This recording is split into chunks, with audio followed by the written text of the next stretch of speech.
Hello everyone and welcome back to another episode of Remarks with Republicans. I am Colin Weber and today I will be interviewing Josh Smith, a candidate for the Hancock County Sheriffs. 1, 2, 1, 2, 3, Yeah. Whoa, hey. Remarks with Republicans is starting right now. What inspired you to run for this office? A lot of things, really, bud. It's been a career-long goal, lifelong goal of mine to eventually serve as the sheriff of Hancock County. I feel like now is the time to throw my name in the hat and run because, with Sheriff Duffy retiring, I want to continue all the good things that he was doing and build upon that. And I want to continue to serve the people of Hancock County in a bigger way if I can. Can you tell us a little about your background and how it prepared you for this role? Absolutely. So I started in law enforcement in September of 2000. So it's almost been 25 years for me. I was a dispatcher and a jailer at the Henderson County Sheriff's Office. Short time after that, I started riding with the deputies, and that's when I really kind of fell in love with law enforcement. It kind of caught the bug, I guess. And then I became a part-time police officer here in the city of Carthage in 2003. Chief Waddell, actually it was Chief Floyd at the time. Gary Waddell was the assistant chief, and then Gary became the chief, hired me here. From there, I went on to attend the full-time academy after getting hired, the full-time transition after getting hired in Warsaw. After a short time in Lewistown, I spent 3 years in Warsaw as the lieutenant there in that department. And then Sheriff John Jefferson hired me as a deputy in February actually I would have started in April of 2008, and I've been a deputy sheriff ever since. Most recently served as a chief deputy for a few years. I'm now back to the rank of deputy, but enjoyed that time and under Sheriff Duffy and served under Sheriff Benzinger. I've learned a lot working for those guys, a lot of experience. I always tell people I've handled everything from horses at large to homicide, and it's a lot of things that the sheriff has to do. Serving papers, taking care of the courthouse, and taking care of the community, and those are all things that I really enjoy. What has been the most rewarding part of campaigning so far? So far is just getting out and talking to people and seeing people and hearing their concerns and seeing what they want for their sheriff to be. And if that's what I want to serve the people and make sure that I'm doing a good job for them, because that's what matters. I mean, at the end of the day, the people vote you in, and your job is to make sure that they are well served and they're safe. And it's just been really fun getting to know new people and talk to people, and that's been real enjoyable. What are some challenges you faced on the campaign trail? I think any campaign is hard. It's kind of a short-lived campaign. We're only going from basically now. I threw my name out there just a week or two ago in the elections in March, so I got a little bit of work cut out for me to get out there and earn some votes. It's really challenging. You do a lot of things where you hope people get to know you and hope people get to see what you can offer. And some big things that in this county. We're going to obviously be fighting the winter during the election this time, but otherwise we'll be good to go with the weather. And then there's other challenges. I mean, you got to do some fundraising and all sorts of different things like that, so you can get your name out there and get the political signs, and so people know who you are, and you get a chance to earn their vote. How do you stay connected with everyday people in your district? So right now I've got a Facebook page, Josh Smith for Hancock County Sheriff 2026.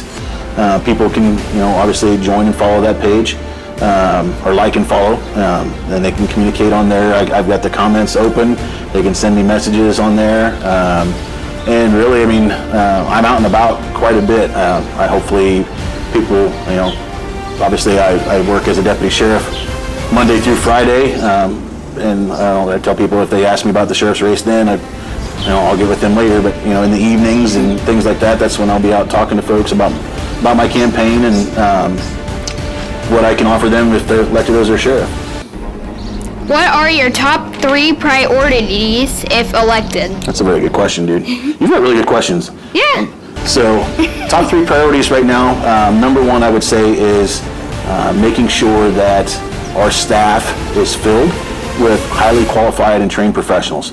A lot of people don't know, that there's a lot of turnover. People leave law enforcement or go to different jobs and different things.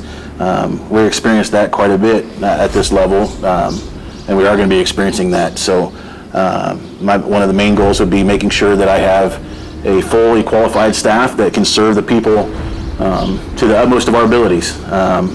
And so my focus is there. I want my staff to be proactive on going to training. I want them to be proactive when they're out patrolling, trying to make sure that we're out as much as possible to keep crime down, to deter crime, investigate crime. I want to provide them with tools to help them investigate. There are a lot of things that we could come up with creatively to afford some different softwares or afford some different programs and things. So that's a big priority. And then one of my hugest ones, buddy, is school safety. I'd like to get back involved with the schools to make sure that all of our classrooms are safe for all the kids that go to school. That should be the most safe and enjoyable environment that a kid can have, and I want that back. Not that we don't have that, we used to be a lot more involved, and I want to be more involved with the schools and hopefully find ways to be creative, to maybe find some funds to where we can provide officers for the schools. That would be a huge goal of mine. And then, like I said, just doing everything that we can to solve crime and prevent crime. We have drugs and things like that in our county, and I want to be creative and work with the judges and the state's attorney in ways that we can find to help deter people from doing drugs in our county or having drugs in our county, because that would be huge. We're obviously not going to win that battle 100%, but we can fight it as hard as we can fight it. How do you plan to make a difference in the lives of people in your community? Another excellent question, bud. One big way the sheriff can make a difference is just by being involved. One of my biggest things, and it always has been, if we have to be more involved in the community and have to reach out and talk to people. One of the things I'm running on is I want to partner with people in the communities. The sheriff's office is there to serve everybody, and if we can partner with people in the communities, we can detect crime better. We'll be able to solve crime better. And like I said, hopefully deter crime to where it doesn't even happen at a high level. So the more involved with the community we can get that's what I want. I want the deputies to have community projects and go talk to people, and we get involved with the city councils and all sorts of different groups throughout each town. We need to be involved. From Nyota to Augusta, La Harpe to Warsaw, we need to be involved everywhere, because that makes us better at serving the entirety of this county. And if we can do that is huge. Is there a specific issue that you feel is being ignored and that you want to spotlight? I wouldn't say ignored. I would say that there are several things that we could do maybe at a higher level or do better. Some of it, we have some pretty good proactive patrol right now, but I think we could do things better. The thing that I find with the sheriff's office, and I've been there 17 years, is oftentimes we're having to do a lot at one time instead of being able to focus on things. I'd like to get to where we can get a complete staff, keep the staff intact, maybe find different creative ways to add to the staff or add to different things to where investigators can concentrate on their investigations full time. Patrol deputies can go out and concentrate on patrol and make sure that our streets are safe. And obviously I don't feel that anything's being ignored, but there are things that we could try to do at a higher level and achieve more. How do your views differ from your opponents? Honestly, I don't think that they differ a whole lot. My views are probably, maybe a few more years of experience. I'm dedicated to the people of Hancock County. That's the biggest thing I want people to know is that I intend to be here after this election for a long time either way. So I'm here now. I'm here serving. I want to be here serving. I want to serve at a high level as their sheriff. What's one myth or misunderstanding about your campaign you'd like to clear up? Now that's a tough question because I haven't heard anything yet that I know of. So, maybe some misunderstandings. I don't know. I'm sure there will be some at some point that I hope that people give me the opportunity to be transparent. That is one of my absolutely huge points. I want to be open and honest and transparent with people about what the campaign is. And then as their sheriff, I want to have transparency in the department. I want people to know what their sheriff's office is doing so they know where their tax dollars are being spent and that it's worth it for them and that we're out there working hard trying to protect them. So, I guess if there are some myths and misnomers that I haven't heard about, but right now I don't know. But if people hear them, I hope they come ask me and sit down and we'll have a conversation and figure out what's actually going on. So I plan to be open and honest and forthcoming with everybody. What does being a Republican mean to you?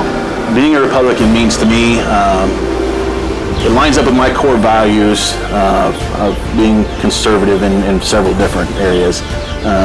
Now, as far as local politics, I mean, Republican, Democrat, I mean, I think we tend to agree on several things at the local level. And we all want the same thing. We want less taxes. We want to have fiscal responsibility. I'm a very big Second Amendment supporter. Obviously some people on the other side of the aisle may not be. I'm very pro-life. Just ultimately conservative family values that are what drives me as a political person. I want the best for my family, and the Republican Party lines up with what is best for my family, and that what my values are. So that's kind of why I became a Republican a long time ago. How do you think conservative values can help solve today's challenges? A lot of it is the conservative values and common sense. I think that's something that we need to really bring back. People had, use our common sense, stop and think about things, learn how to get along with each other instead of trying to have division and hate and conflict all the time. I think that we can really do things together. Especially at the local level here in Hancock County. That's what's been so nice about living here for the last 20-some years is you look around, and you'll experience this as you grow up, buddy. Everybody looks out for each other, and it supports each other, and you don't not everybody and everything, but you get to know your neighbors, and they matter, and they become part of your family, and that is what makes this area so special. But as far as conservative values, I mean that's really what it's all about. You want to look out for your family and look out for your neighbors, and have your great place for your to raise your kids. Are there any Republican leaders or historical figures who inspire you? That's a tough question specifically. I mean, obviously there are a lot of great Republicans in the past and a lot of great Republicans right now. You could point at, obviously, clear back to Abraham Lincoln and the things that he did for our country, keeping us from being two separate countries, for one, and providing freedom for everybody of all race. Up to President Trump now, who continues to push back against the establishment, even though there are different things that I may not agree with everything that he does, but I do agree with a lot of it. So locally, I really appreciate folks like Noreen Hammond and Neil Anderson that fight for our area and support us here. That's been really nice to see. I mean, Neil's been an absolute wonderful to watch him work hard for folks around here. How can young people like me get more involved in politics? That might be the best question you've asked all day. What I'd like to see, and I think that sometime in the future we could probably do this, there's a Young Republicans chapter trying to be started by some folks around here, and I would like to see that transition into a teen Republican chapter. I don't know how that works, but I would love to be involved in that, and maybe at least be supportive of getting teenagers and young kids to where they can express their values and and get involved in their communities, because that's huge. If you guys can get involved in the community, that's wonderful. What's one piece of advice you would give to someone who wants to run for office one day? What I'm learning so far, and this has been, like I said, just a short-lived campaign, but I've seen others. I've been involved in politics at one point or another for the last 25 years of my life. The thing that I think that would be most important to give advice is be patient, talk to people, don't believe everything that you hear that people are saying about you. Take things with a grain of salt and go out and tell people what you'll do for them, and hopefully you can earn their vote. And then when you do earn their vote and you win that position, go do the best job that you can do, because that's what your responsibility is. What role do local communities play in shaping policy decisions? So the big thing with local communities working with the sheriff's office that was shaping our policy, not necessarily maybe the policy and procedure, but the way we do things. We want to serve every community. I mean, obviously we're contracted at this point to serve the community of Warsaw. They pay us to patrol that city. But we still have all these other communities in the county that we need to protect and serve. And when communities come to us with a need, I want to be able to answer that. I want to be able to address those problems and make sure that these communities are safe, or if there's a traffic issue or something like that we can do. So yeah, working closely with community leaders is going to be a huge priority for me. Favorite founding father? Favorite founding father? I could go with the cheap answer with our first president, but I don't know. I've always kind of admired Benjamin Franklin quite a bit, because he was a very smart guy, invented a lot of useful things that we still use today. Obviously with bifocals, like finding electricity, things like that. I mean, he just seemed like a man before his time. So I've always admired him. Best political book or podcast? Best political book or podcast? I do read a lot of books, not necessarily anything political. I do listen to the Joe Rogan podcast. A little shout out for Joe Rogan. But as far as any political podcasts, I mean, that might be the most political one that I think I could get involved in. But yeah, that might be my best answer on that one, buddy. Go-to campaign snack? Go-to snack? Yep. Well, I'll tell you my go-to snack this afternoon, where we're headed now. We're going to go get some chicken wings. So that we'll go with chicken wings. How about that? And last one word to describe your leadership style. Commitment. That's huge. Thanks for having me, bud. I appreciate you. This is awesome.